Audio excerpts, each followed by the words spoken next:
Honorable Washington Osifo steps down as Edo Water Resources Commissioner to pursue federal constituency ambition.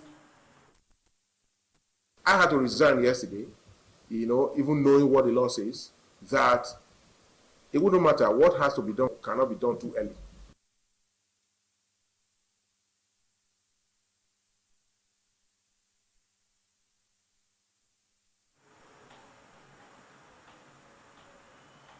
Edo Traditional Medicine Board arrests Abo sellers over alleged sales of hard drugs. The essence of doing it is that a lot of information is rampaging everywhere, that most people are running mad on the streets because of all these hard drugs.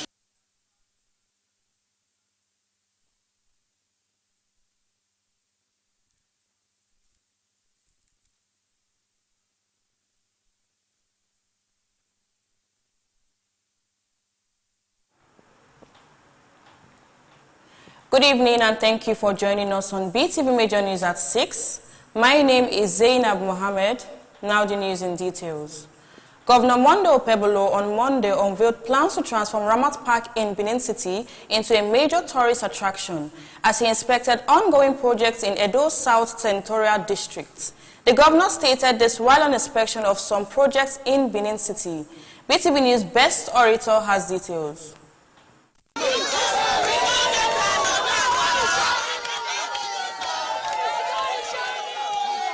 Governor Monday Okpebholo, who toured the Ikpobahi flyover and erosion control works at Ramat Park, as well as the Sapele Road linking Ogatu, Entiosa, Iyanomo, and Obaitin communities, said the redevelopment of Ramat Park will go beyond traffic decongestion to reposition the area as a center for leisure and tourism. Addressing journalists at Ramat Park, Okpebholo said the location will be redesigned to reflect modern urban standards and serve as a relaxation hub for residents and visitors. He stressed that his administration would deliberately develop Ramat Park into a tourist destination. The governor stated that they are not stopping at flyover as they are going to build a park so that the place will be useful. According to him, the initiative is part of efforts to redefine Edo State's image and promote positive engagement, recreation, and economic activities within the capital city. You can see the speed at which these people have taken this project.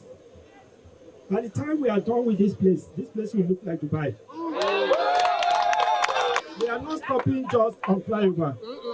We are going to build a park here so that this place will be useful. People will come in here to come and relax. Business will go in here. That will make this place a tourist attraction. Briefing the governor on the level of progress, Mr. Lee, who represented the contractors, assured that the project is on schedule and nearing completion. Till now, we have finished all the flyover, both the superstructural wall and the superstructural wall. And very soon, maybe in the next 10 days, we start doing the cement stabilization. And about the road work, we have finished this service line by the right. And we're going to finish the major wall along the Ramat Park and the flyover by April.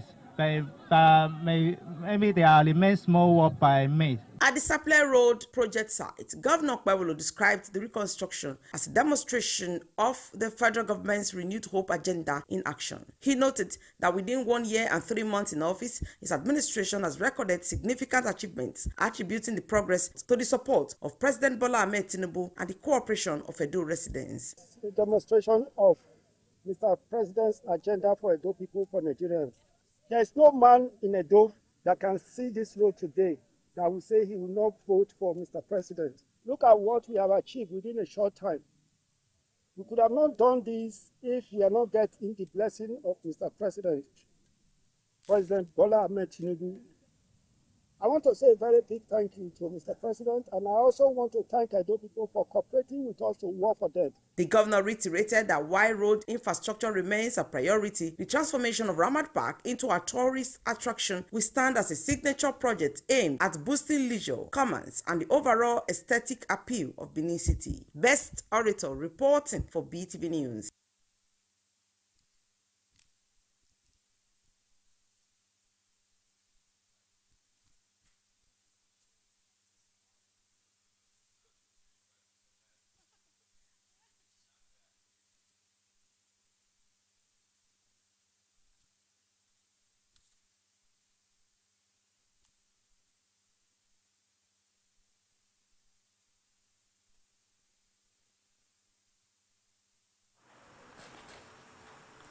Edo State government has urged contractors handling road projects in central senatorial districts to maximize the dry season to meet delivery timelines amid forecast of early rains.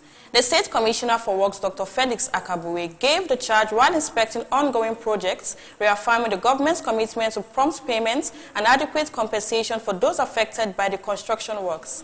Beetv News Best Orator has details. We are now from short, we are now a city. Yes. Before they call us that when I go to that village, we are no longer a village. With earth-moving equipment humming and asphalt work progressing steadily, the Edo Central Axis is witnessing renewed construction activity, a part of Governor Kwebelo's infrastructure drive across the state.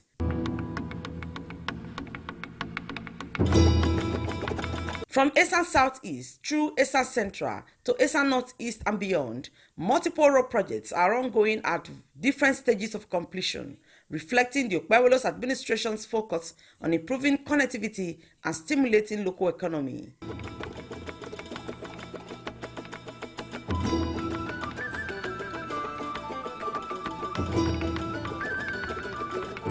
The monitoring tour began at the Idumu-Iyasele Road in Esan Southeast local government area. From there, the team led by the Edo State Commissioner for Works, Dr. Felix Akabue, proceeds to the Ide-Selu-Ewato Road and the Ewato-Udo Road, spanning Esan Southeast and Igwebe local government areas. Next is the Uhe-Uzeha Road across Esan Central and Esan Northeast, before moving to the expensive Uromi-Onewa Udomi Iwielulu Afoda, Idumoza Eko, Uwaya, Ewora Road network.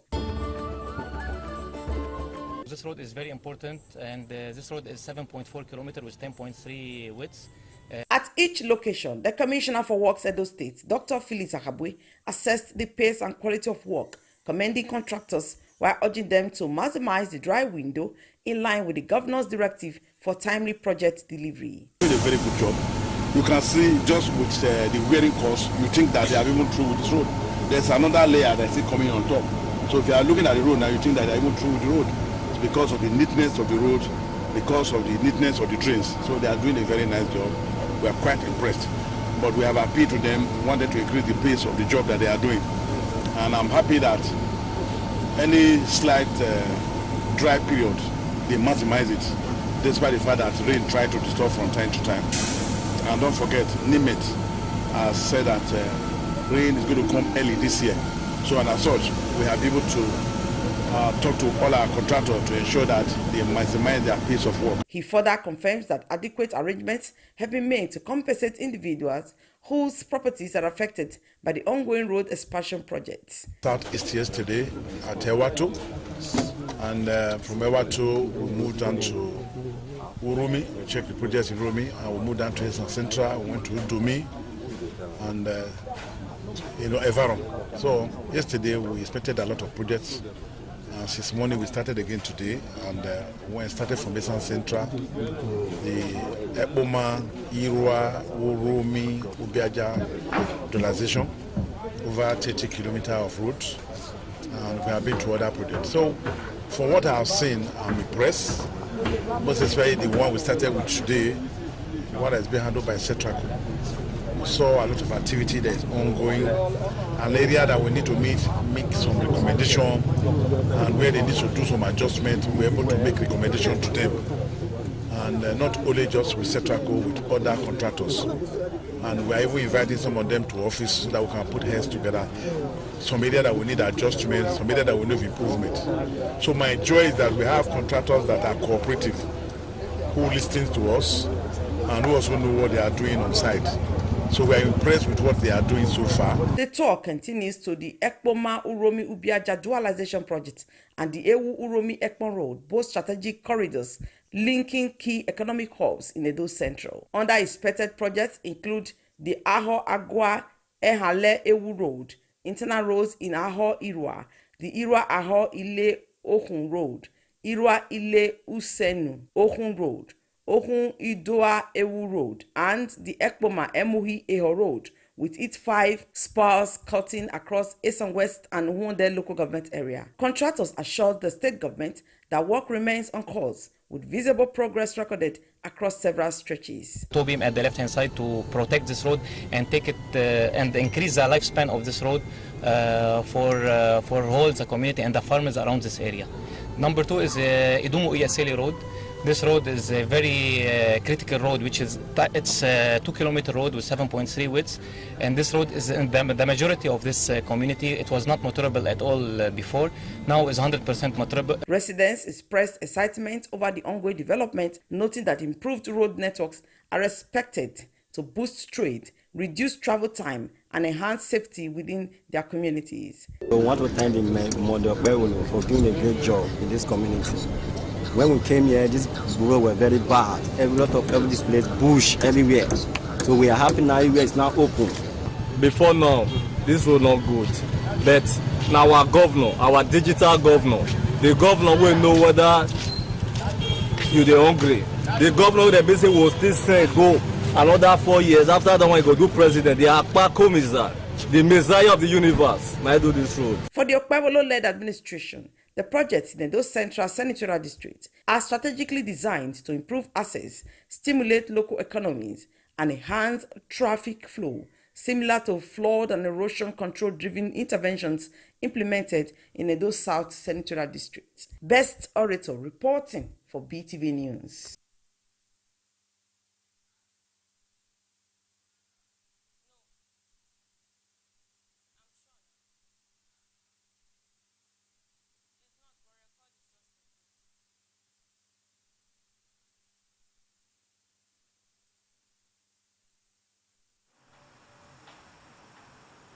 The chairman of the Edo State Traditional Medicine Board, High Chief Abudu Godwin, and members of Edo State Task Force team have carried out an enforcement operation targeting unregistered traditional medicine practitioners, popularly known as abo sellers and traditional doctors. BTV News Evelyn Zibli reports that the task force arrested some abo sellers allegedly mixing hard drugs with traditional medicine. The report. That meeting where we come from, we will still give us the chance to call the meeting, we will still talk to them. Traditional medicine, popularly known as agbo, is a natural herbal mixture made from plants. While it is commonly used to treat illnesses such as malaria, stomach pain, cough, body weakness, and other related ailments, some sellers of the traditional medicine have used it as a medium to sell medicines mixed with hard drugs like cocaine and tramadol. Following this strain, an operation was carried out by the Edo State Traditional Medicine Board Task Force to inspect some traditional medicine doctors and sellers, which in turn led to the arrest of some agbo sellers selling medicine mixed with hard drugs. Speaking with BTV News, the chairman of the Edo State Traditional Medicine Board, High Chief Abudu Ugbesia Godwin JP, stated that the operation was carried out following reports that some practitioners were mixing hard drugs with herbal preparations, resulting in abnormal behavior among users. The essence of doing it is that a lot of information is rampaging everywhere, that most people are running mad on the streets because of all these hard drugs they take from this set of people. Anybody doing this, giving bad drugs to someone to take, is a killer. It's committing havoc. The great task force, with the permission of the commissioner and all, it also has started their job. These baskets you are looking at, these are their materials, the things they use. They gave to those people who are now becoming abnormal in the street. I want the whole world to be aware that this Traditional Medicine Board, as a chairman, we are not sleeping. We are doing our effective job, doing to the best of our ability to see that this type of bad people will not be eradicated out of the streets. The chairman further directed all traditional medicine sellers to report to the Edo State Traditional Medicine Board for proper registration and screening. He emphasized that practitioners must be properly certified to know what substances are approved and what should not be sold. He also urged sellers to ensure that traditional medicines remains natural and free from hard or harmful substances. This is the opportunity to tell the public, the entire Edo State, that what is going on, the Traditional Medicine Board We are creating awareness to everybody. If you are staying at Agbo, sell the one we believe that is purely for root and herbs. To come out, come and register. By the time you register, you'll be screened.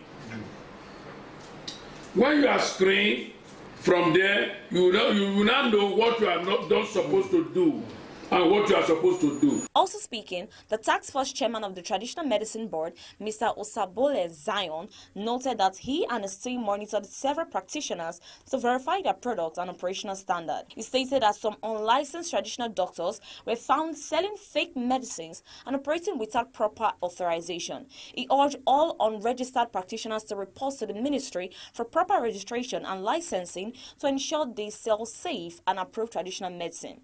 Mr. Osabole Zion confirmed that some Agbo sellers were arrested for allegedly mixing hard drugs with traditional medicine. What we'll go do today, we'll go checkmate our co-practitioner.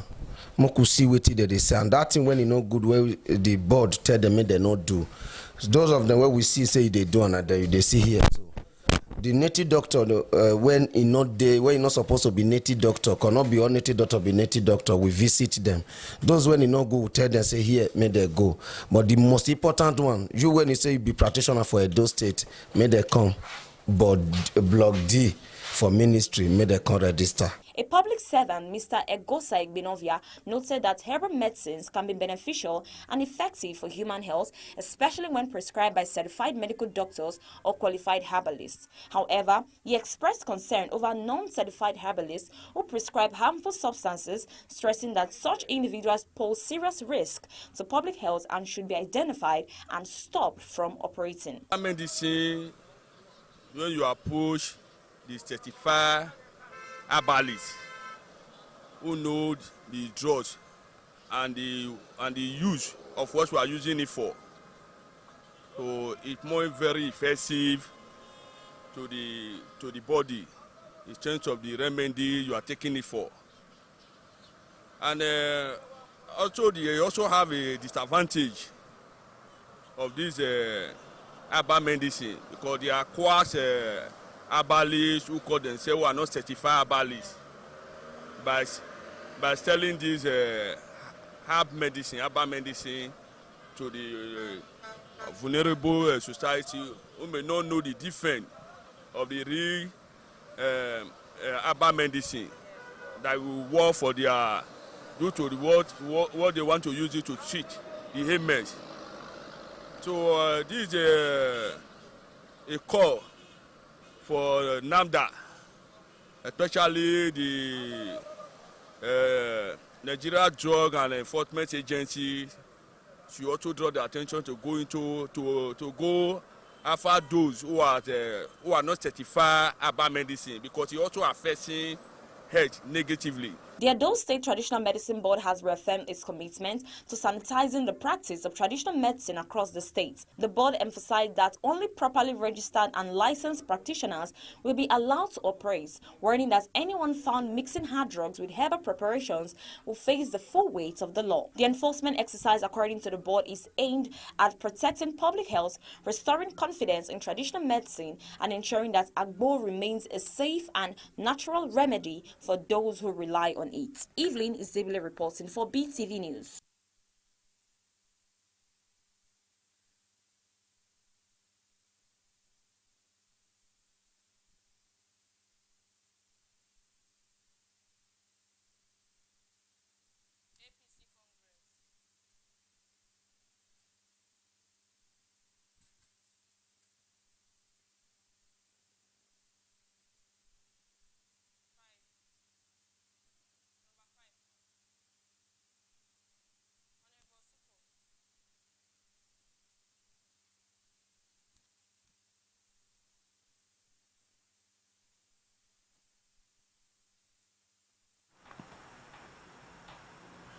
Honorable Barrister Dr. Washington Osifo has stepped down as Edo State Commissioner for Water Resources and Sanitation, thanking Governor Monday Okpebholo for the opportunity to serve.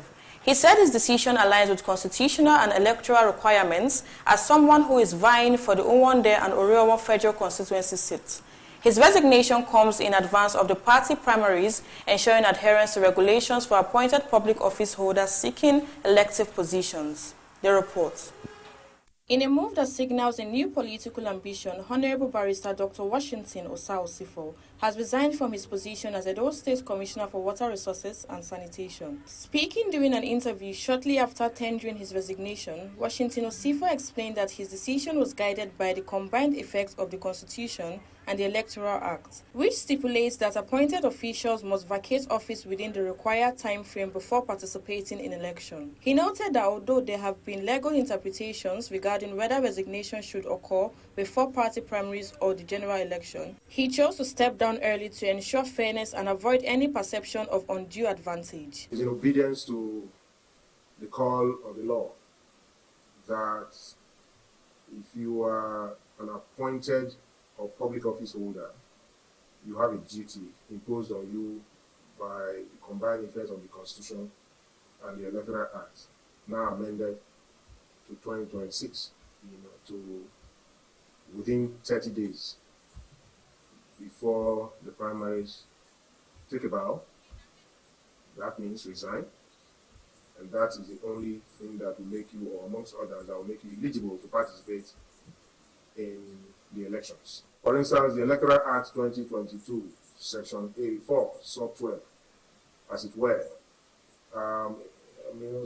holds it or held it that before you contest for any election continuing from the primaries, you just have to resign 30 days before the primaries. Although in a court it was contested that it was in conflict with the provisions of the Constitution, which is the ground norm of the Federal Republic of Nigeria, 1999, as amended, which holds that Section 42, Sub 1A of that Constitution imposes a duty on any aspirants who intend to contest in any election to resign before the election. Those that intend to contest the election and they are holding public office should vacate the office, is to create some semblance of leverage, okay, such that there is no unnecessary advantage ceded to one party who is also aspiring to contest. Let us, all of us, be out, and let all of us be contesting from outside. I had to resign yesterday, even knowing what the law says, that it wouldn't matter what has to be done, cannot be done too early. So I have done it, whether yesterday, whether in a month's time, whether in 9 months' time, in which case if it's before the general election, it wouldn't matter. I want to go, and I have left to go and talk to my people. Election is a game of popular contest. Talk to your people, convince them as to what you think you can do, the gap between what is and what ought to be, where you think you can come in to fill that gap. And you must socialize, you must penetrate, you must do a lot of things to suggest that you know what you are doing and why you are here. Reflecting on his tenure, the former commissioner described his time in office as impactful, stating that upon assumption of duty, the ministry was underfunded with a modest budgetary allocation. He said through collaboration with state governments, the ministry's budget increased significantly, enabling renewed focus on water supply and sanitation projects across Edo State. Honorable Osifo added that the ministry was repositioned under his leadership and expressed appreciation to Governor Monday Opebolo for the opportunity to serve. We have done so well. When we came on board here, we met for 8 years. What we saw on records as it was a ministry that was flat and it was under budgeted for, all right? And the budget was as poor as just 60 million. That was what the past administration thought was good enough for the Ministry of Water Resources. But we managed the process for 1 year because it was a budget that we inherited from the past administration. It was so poor, and that was it, because it was not, to them, it was not a priority. Water was not a priority. I wonder which responsible government would want to conclude that water is not a priority. However, this Governor Monday Opebolo, the very working governor of Edo State, like he promised that Edo was about to be born when he was campaigning. And of course, Edo was giving birth to, and today Edo is shining. I also want to thank my very amiable working governor, Discipline Senator Monday Opebolo, for believing in me and giving me the opportunity to serve. While serving with him, I enjoyed every day working with him. Very calm, God-fearing, very loving, respects people, and he doesn't look down on anybody. He believes in everybody around him. He's a team player and he's a leader. So I thank him for giving me the opportunity to serve. By the grace of God, if God allows us to go upstairs again, what I mean by upstairs, going to the National Assembly, I want to continue to give my best to my people. I want to continue to work with my governor at that platform, okay? Serve the people of the federal constituency, serve Edo State by extension, and serve the entire Federal Republic of Nigeria. On his next steps, Honorable Sifo said he would return to engage with his constituents, presenting his vision for effective representation at the National Assembly. He expressed confidence that his experience in the executive arm, alongside his background in lawmaking, will strengthen his contribution if elected. So, of course, I will be Commissioner for Education in this state in the past, Commissioner for Water Resources and Energy, very just now Commissioner for Water Resources again and Energy before it was renamed Commissioner for Water Resources and Sanitation. Is cumulative, you know, and even outside public office, I am a lawyer, okay? I mean, I've written many articles and books on what lawmaking should look like, you know. It's the only tool for social engineering. So I am hungry about it. I've served in the executive so well. I have won election before to the House of Assembly. I am a lawyer and I've written so many articles on public office holders and what should be the responsibility to the people, especially dealing on social contracts and all of that. So for me, it's a way to work for the Nigerian people, for the Edo people, for the Orion Omude people at another level, to work with the governor, the president of the Federal Republic of Nigeria at that level. So for me, I'm not strange to this job. The job is not strange to me. While thanking the governor of Edo State for giving him the opportunity to serve, Honorable Sifo also thanked members of staff of the ministry for their support and cooperation, expressing optimism about a peaceful and fair political contest. Zainab Mohammed reporting for Beetv News.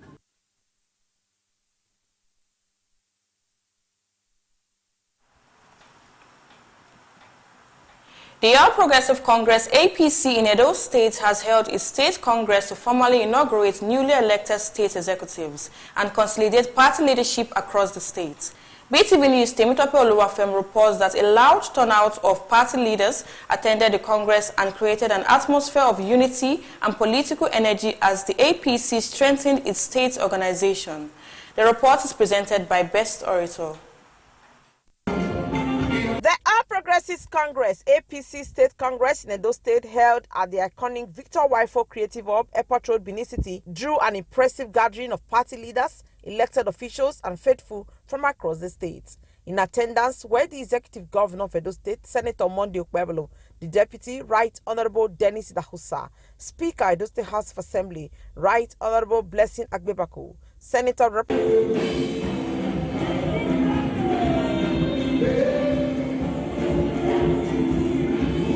Momo, the Secretary to Edo State Government, Musa Ihilo Esquire, members of Edo State House of Assembly, the APC National Woman Leader, Dr. Mrs. Mary Idele Alile, former Deputy Governor of Edo State, Dr. Pius Egberame Odubu, former Senator representing Edo South Central District, Senator Mafi Uruhidi, former Secretary to Edo State Government, Pastor Osage Izeyamu, former member representing Iguanipobaha Federal Constituency, Honorable E.J. Agboima, former member representing Oedo Federal Constituency, Honorable Engineer Omoyegi Ogbedehama, member representing Orion Huode Federal Constituency, Honorable Chief Dr. Billy Osawao, member representing Oedo Federal Constituency, Honorable Engineer Esosai Yahweh, party leaders, delegates from the 18 local government areas, supporters, among others. Presenting his report, the chairman of the APC National Congress Committee, Kabiru Ajana, disclosed that his committee screened all 36 aspirants who purchased nomination forms.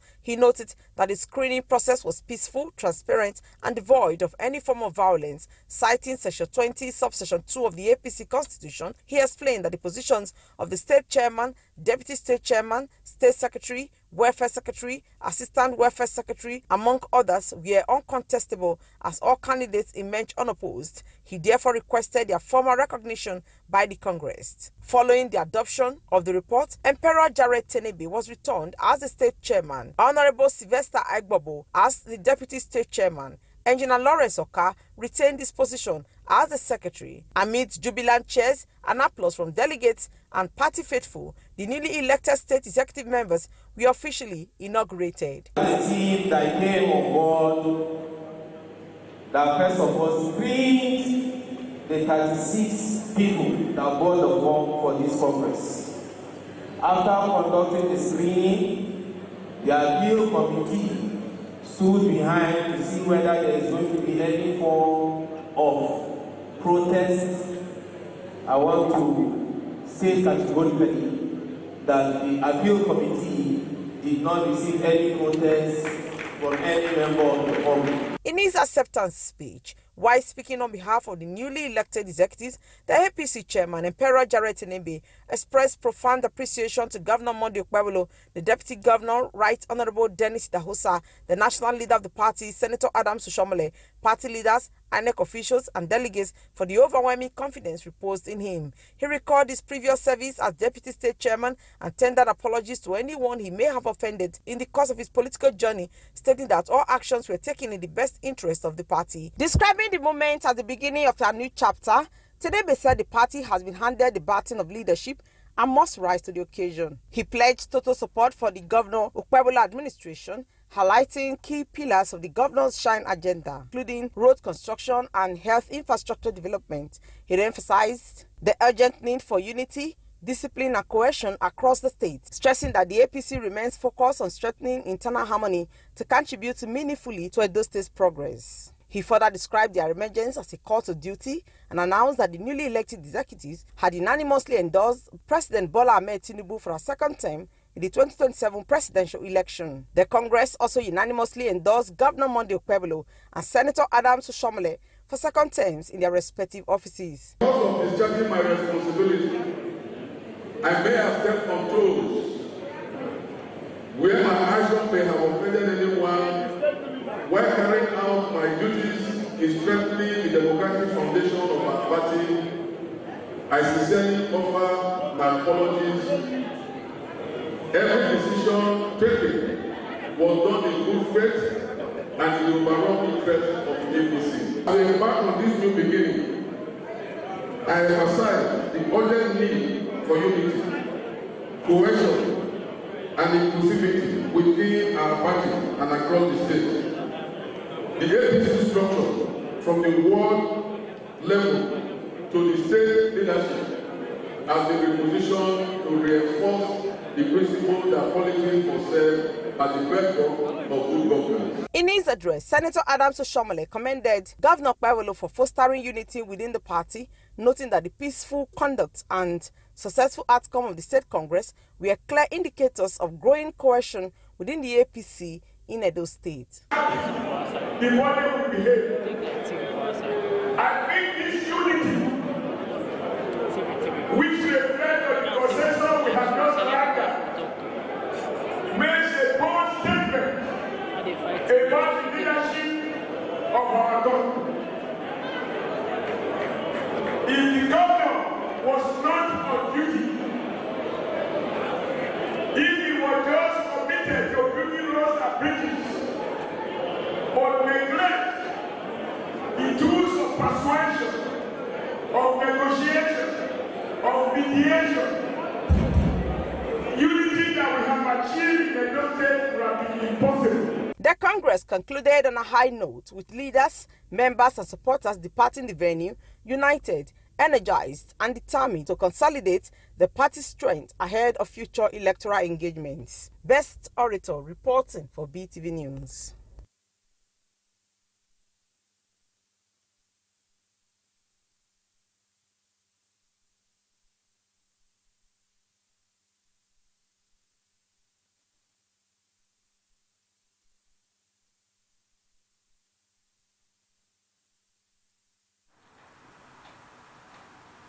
Love and celebration filled the air over the weekend as the families of late Pa Benjamin Olame and late Elder Napoleon Ehikame, alongside their friends and well-wishers, gathered to honor the union of their children, Gift Olame and Samuel Ehikame.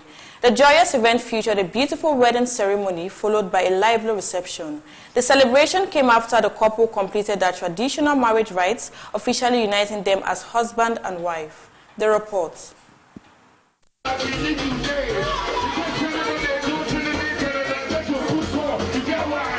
love-filled atmosphere enveloped the church as the sacred rites of holy matrimony unfolded in a graceful blend of faith, tradition, and commitment. The ceremony began with a bridal procession as the bride made her elegant entrance, warmly received by family members, friends, and well-wishers who gathered to witness the union. The service was used to admonish the couple on love, unity, patience, and mutual respect. If you see my baby, you go shut up. I'll get to find. Yeah, baby, now. Baby, like now.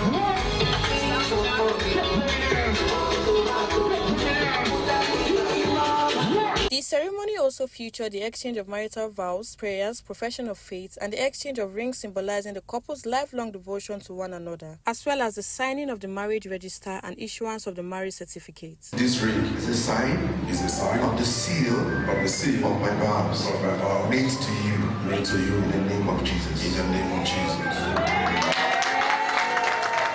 I believe with all my heart that this is for all time.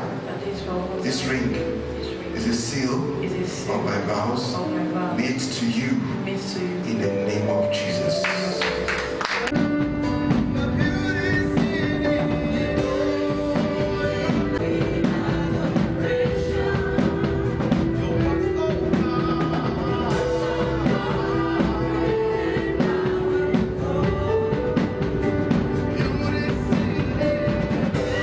The ceremony gracefully gave way to the lively reception at Rain Restaurant Event Center, where family members, friends, and well-wishers gathered to celebrate the newlywed. Joy and excitement filled the air as the beautifully decorated venue created an elegant and inviting atmosphere, setting the perfect tone for the occasion. Anticipation reached its peak when the couple made their grand entrance, greeted with enthusiastic cheers, warm applause, and lively music, as guests rose to their feet to honor and celebrate the beginning of their shared journey.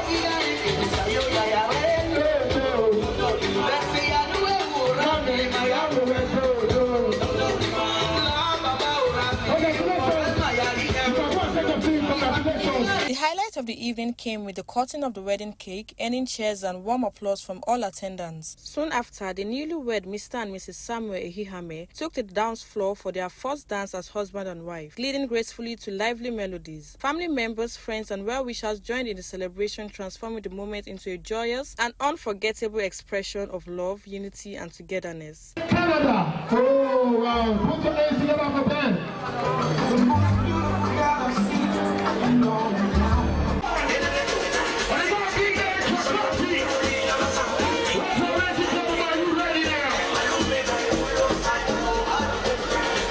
In an interview, the newlywed Gift and Samuel Ehihame expressed joy and gratitude for the successful ceremony. They wish themselves a future filled with love, understanding, and growth, while also thanking their families, friends, and well-wishers for their presence, support, and warm wishes on their special day. I feel really good.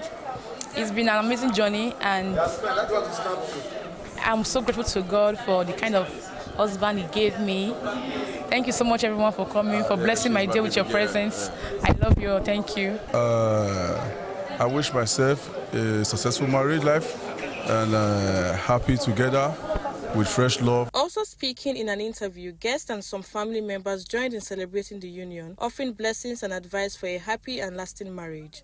So we wish them more fruitful years, prosperity, good health, and everything. That may God bless their union. We want to come here to celebrate with them as well.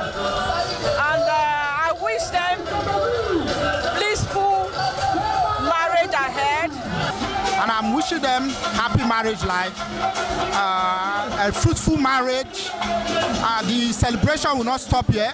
I wish them long life and prosperity. The Lord will bless them. The Lord will bless the wife, the fruit of the womb. The joyous celebration continued late into the evening, with guests enjoying a sumptuous spread of food and drinks while sharing laughter, dancing, and heartfelt congratulations to the couple. Zainab Mohammed reporting for BTV News.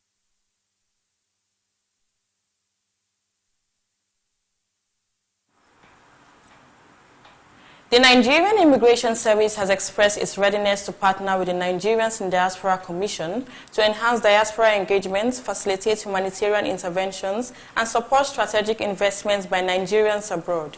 This commitment was made during a courtesy visit by NIDCOM CEO Abike Dabiri to the NIS headquarters in Abuja.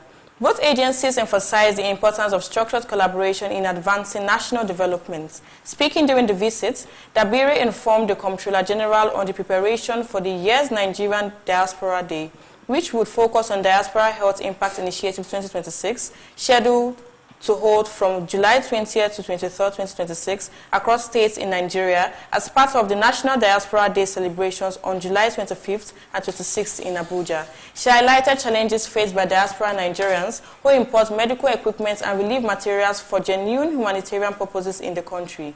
The NIDCOM boss called for the establishment of a structured framework to support legitimate diaspora interventions, including waivers for medical and educational equipment.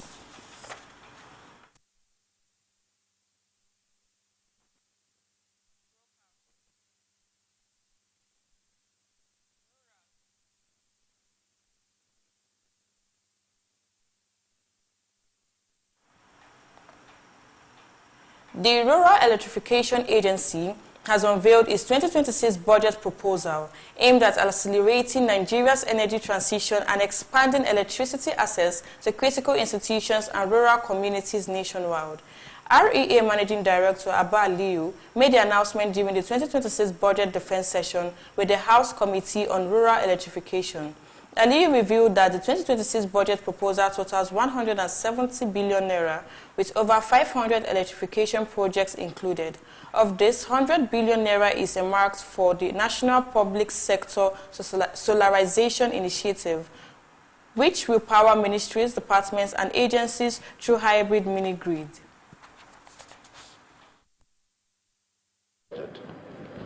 As the law demands, it's our duty to scrutinize their 2026 budget submission.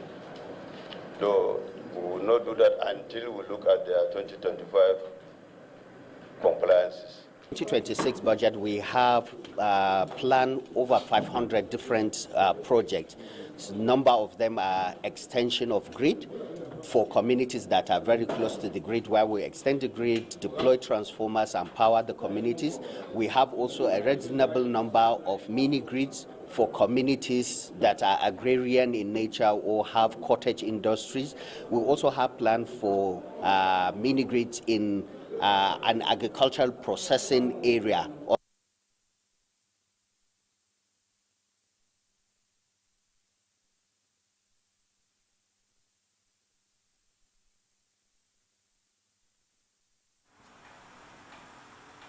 The Minister of the Federal Capital Territory, Nyesom Wike, has defended the recent restrictions on movements imposed in the lead-up to the council polls in Abuja, the nation's capital.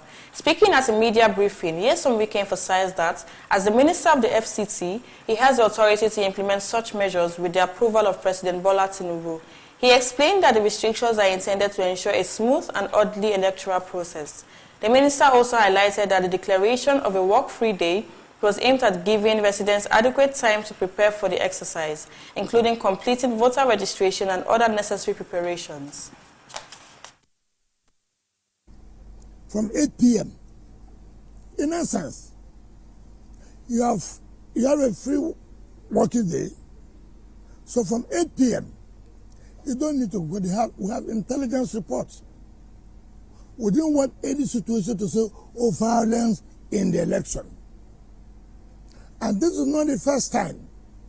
All over the states, where government have come to say, look, the administration will be for so time to so time. People, you have said, oh, people didn't come out to vote. Whose duty it is to mobilize people? You are the one contesting the election. You are the party that sponsored you to run an election. Is it the duty of INEC to mobilize people to come and vote?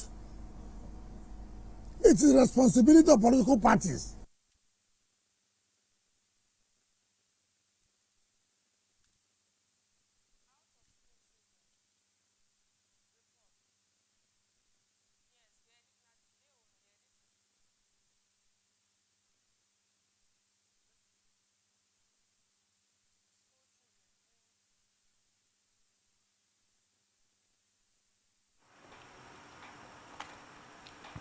The growing increase in out-of-school children in Edo State is alarming, as many of them are now seen on the streets hawking and begging instead of being in classrooms. Beetv News' Evelyn Izibili reports that residents noted that the situation is both disturbing and heartbreaking, as children who should be focused on their education are instead exposed to harsh conditions on the streets. The reports. Out-of-school children face serious challenges that affect both their future and society at large.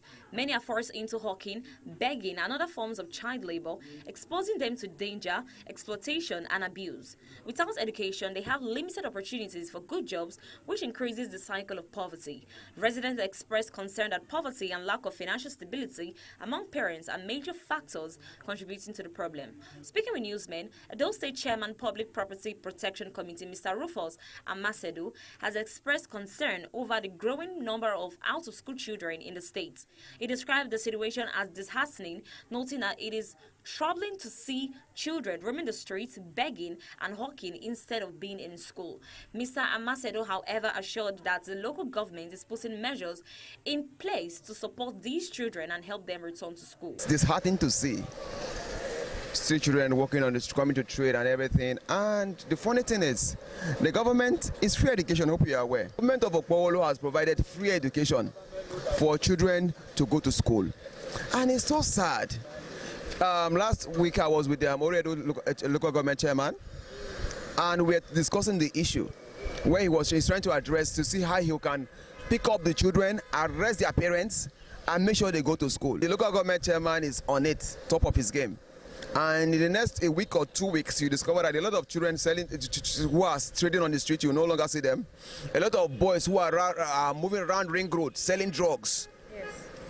Because he's looking at setting up a rehabilitation center for these boys. A network marketer, Ms. Blessing, also shared her concern about the increasing number of children out of school. She emphasized that children who should be in classrooms are instead found on the streets engaging in hawking activities. According to her, the root cause of the problem largely stems from parents who lack the financial resources to adequately care for and educate their children. They also noted that addressing the issue of out-of-school children should not rest solely on the government. The stress that parents must take greater responsibility, pointing out that some families have more children that they can adequately cater for. He advised that parents should plan their families responsibly and have only the number of children they can properly support and educate. It's supposed to be in school, but you see all those children, some we are hawking, they are hawking all those plantain, and you see all of them. Some you just see someone, just children, any small children now, they just come and say they want to start doing agberu.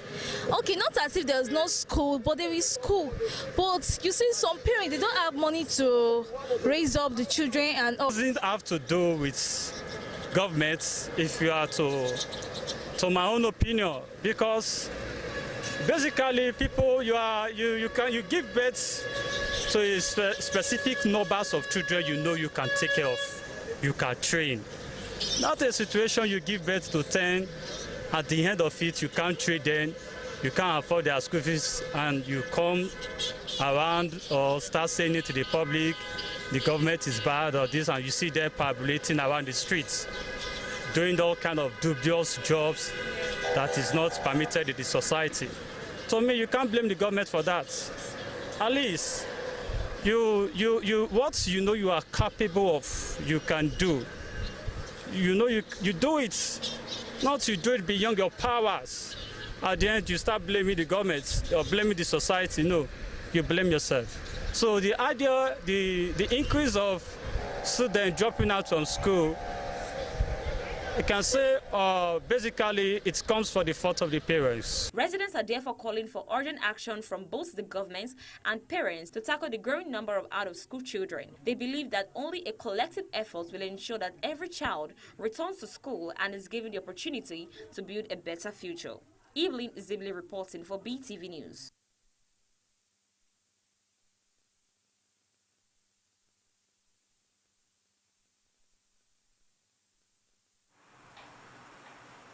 Now to the world of business. The Central Bank of Nigeria reduced the monetary policy rate by 50 basis points to 26.5% on 24th February 2026 following its 304th Monetary Policy Committee meeting. While the rate cut aligned with analyst expectations, the committee kept other key policy settings unchanged, maintaining the standing facilities corridor around the MPR at plus 50 and minus 450 basis points, and the cash reserve requirement for deposit money banks at 45%. The report.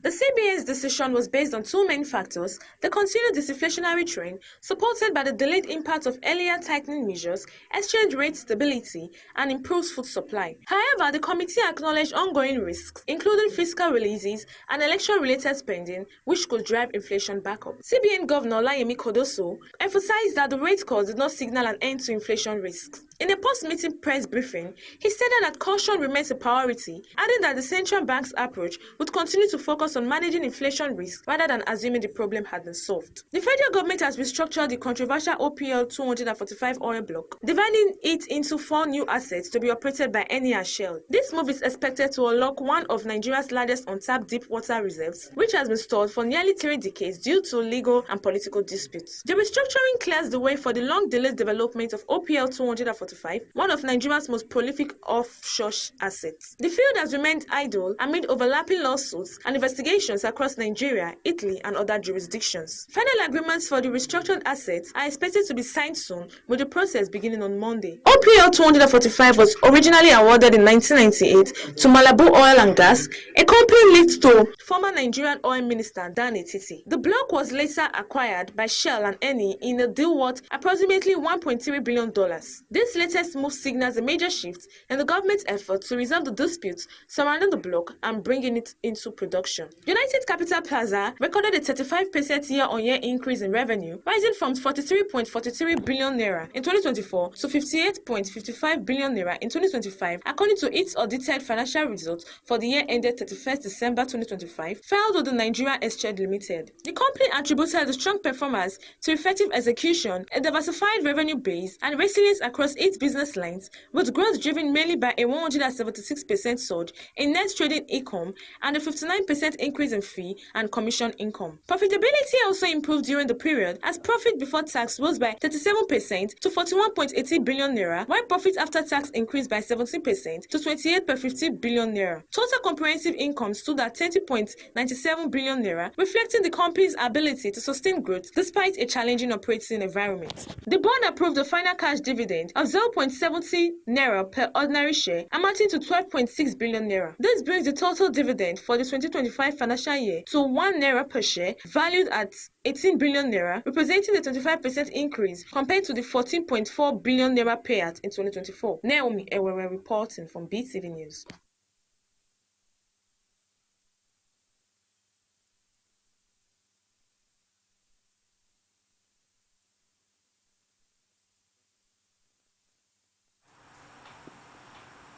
Veteran Nollywood actress Joke Silva has shared candid reflections on her nearly 4-decade marriage to legendary actor Olu Jacobs, offering rare insights into how age, maturity, and understanding have shaped their relationship. The report.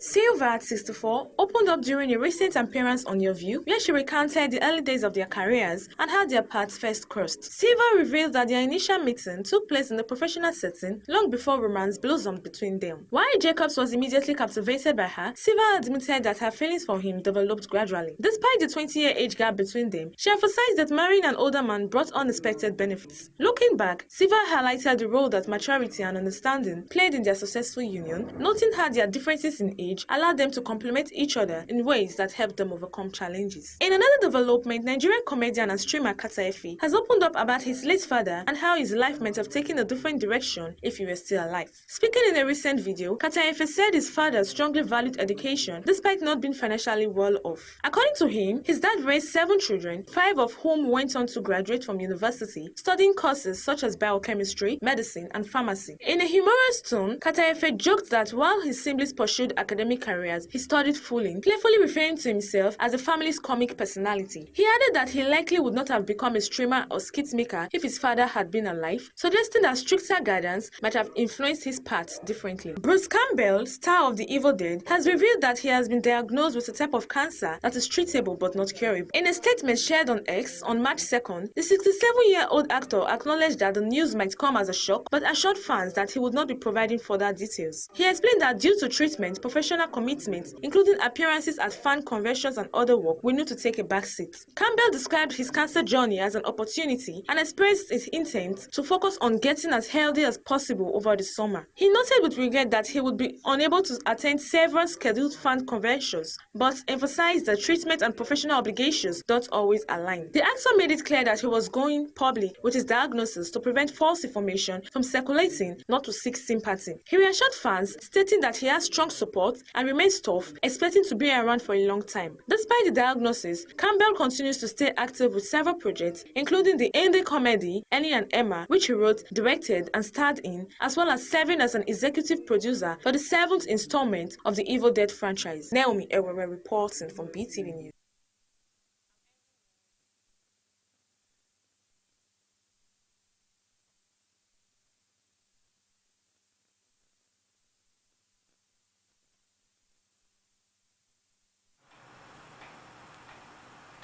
Thank you for staying with us on BTV Major News at 6. My name remains Zainab Mohammed. Do have a lovely night.